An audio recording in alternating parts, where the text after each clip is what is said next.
Wow, Pixio has destroyed with this monitor. Forget all my other 1440p monitor reviews and check out this Pixio PXC327. This thing was so damn good, I'm going to show you why it has replaced my LG GN850. And I'll just mention, this monitor is only $309. So let's get into it.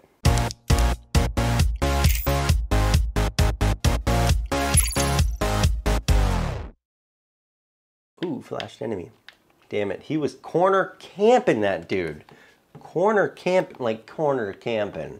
Finding a goat of a monitor at a reasonable price point these days seems to be nearly impossible. I should know. I respond to so many of you that ask about budget comparisons and which monitor is better than this monitor, right? What I tend to find is that most of the time the specs listed on the monitor page are overpromised and underdelivered. So it was no surprise that when I saw the Pixio PXC327 and noticed its promise to deliver 10-bit HDR performance at 1440p, 165 Hz with 350 nits of brightness at a 3000:1 contrast ratio, all for $309, I was extremely skeptical of this Pixio monitor. Especially given they seem to be closer to the entry-level pricing of monitors as opposed to something like the LG, which is a mid-range and offers similar performance. And not to mention, if you match up a suitable graphics card to drive this monitor, you'd be looking at spending about $500 without taking into consideration the inflation of GPU prices at this current moment. But its wicked $1,500 curve sucked me in, and I had to test out this Pixio and their mighty 32-inch FreeSync Premium VA panel and make them put their money where their mouth is. I could probably put this monitor together in my sleep. There were two screws that bolted the stand together, and then this just clipped right into place with two prongs on the back that held it in, and then a clip on the bottom. Very simple to put together. Now, the monitor does tilt here, but it doesn't have pan or height adjustment. So be sure you plug in your video sources before you settle it in on your desk. And speaking of sources, this monitor does feature two DisplayPort 1.2s, one HDMI 2.0, a headphone jack, and USB for firmware updates only. Now, something I really liked about the Pixio interface is that the joystick itself is larger and it has some great quick access menus. For example, just flicking back on the joystick itself opens up your preset menu and allows you to quickly scroll between them to adjust your experience on the go. It was pretty nice, very easy to use, very user-friendly, and I love that. Now, if I have to compare the menu to something, it looks very similar to the ViewSonic menu, but a bit easier to read, to be honest. The contrast is right. It has a good black background and white text, and it's a little bit easier to navigate as well. This Pixio has 3 custom user profiles within the Pixio menu, and that's a huge benefit to any hybrid gamers out there rocking console and PC, switching from 120 Hz to maybe 165 on the PC. It's not all good though. The presets are nothing amazing, and I can definitely say that they didn't take the time to properly calibrate this monitor before packing it up and selling it and shipping it to you. So you'll have to do your own calibration, which brings me to color and HDR. One of the biggest areas that monitors tend to remove features is lighting and processing and overall color capability. And maybe this is where the trickery in features starts to catch up with this Pixio monitor. And with no available HDR rating on their website, all we have to go on is what the PC tells us. So I fired up some Borderlands 3 to test out how good these colors are and how well HDR performs. And this is what I found. You know, the good news is that this monitor itself is actually capable of true 10-bit capability. The bad news is that it's not really that special. I just have to say that. You know, you can kind of tell a little bit. You can see a haziness coming up, blooming from the lighting coming over here. The blacks aren't quite as dark as I would like them. The color doesn't quite pop the way I want the color to pop, or at least like the LG does.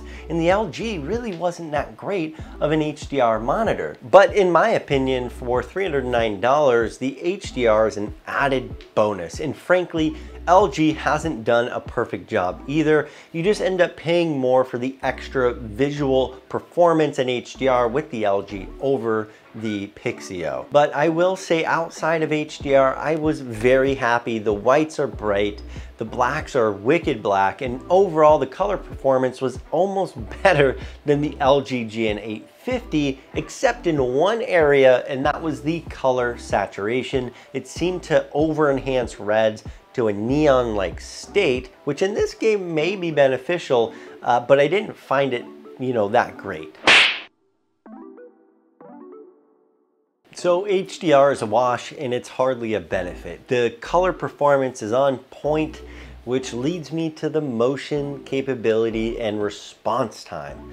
And during my gaming adventures, I did want to tap into the overall motion capability of this Pixio, seeing as how it's 165 Hertz and it has FreeSync Premium. So I was a bit excited to test it out with my RX 5700 XT, and I have to tell you, it was pretty sweet. I enabled the FreeSync from the menu and verified it was working through Radeon settings, and it definitely made a huge difference in game. And I do have to mention, on the Series S and Series X, the VRR capability is built into this monitor, so you can utilize VRR 120 Hertz on Series S, Series X, and that's a one-up compared to the LG.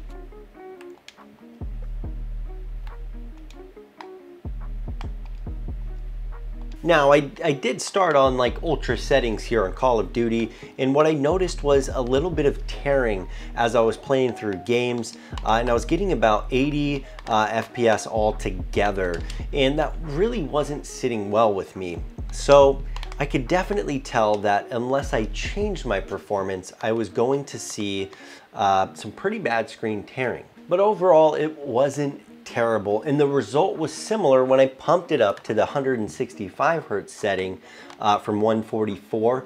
So what I decided to do is actually go from about a high setting, ultra setting, to about medium high, and turn off the dynamic shadows, the 4K texture details, and a few other bits and bobs there. So that immediately gave me a boost of about 20 FPS right off the bat, and I have to tell you, that's where I saw butter. It was amazing performance when I compared it to the LG, which in my opinion wasn't that great. And that's the magic of this monitor. With that FreeSync Premium and my RX 5700 XT, the two work together to really create the best experience possible in very, very low screen tearing. And it just, I mean, it upped my game. It upped my game immediately, and I was happy. I'm probably not doing so well here right now, but you know, hey, that's okay. I can live with that.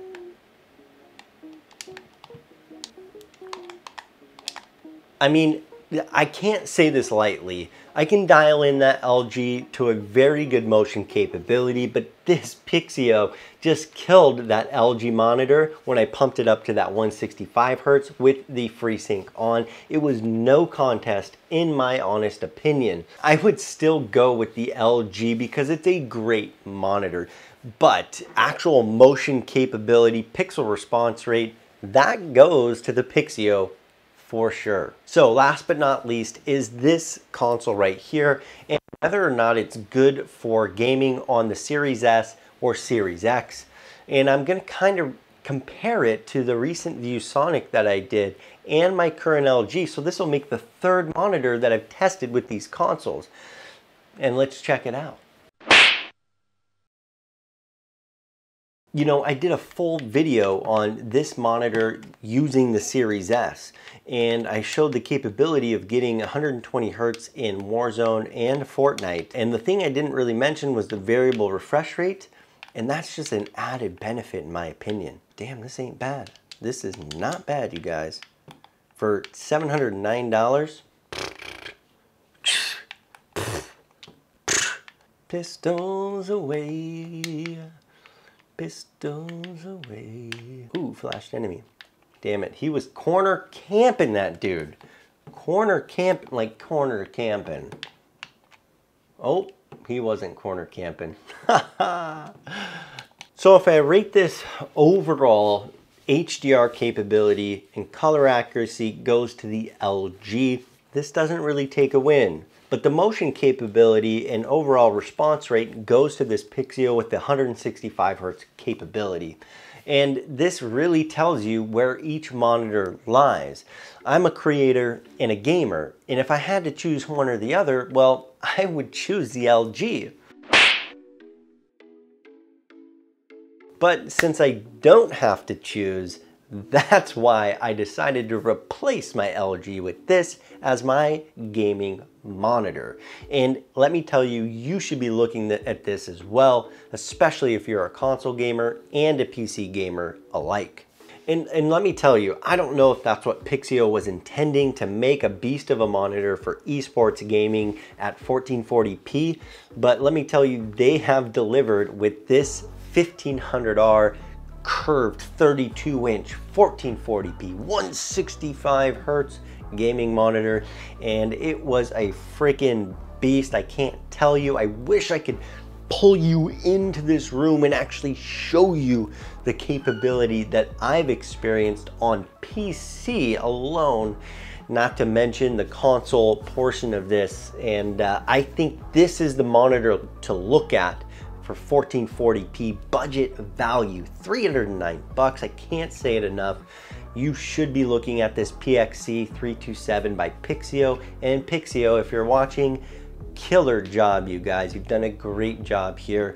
So, as always, you guys, I've said my piece, I've done my bidding, and I'll catch you in the next video.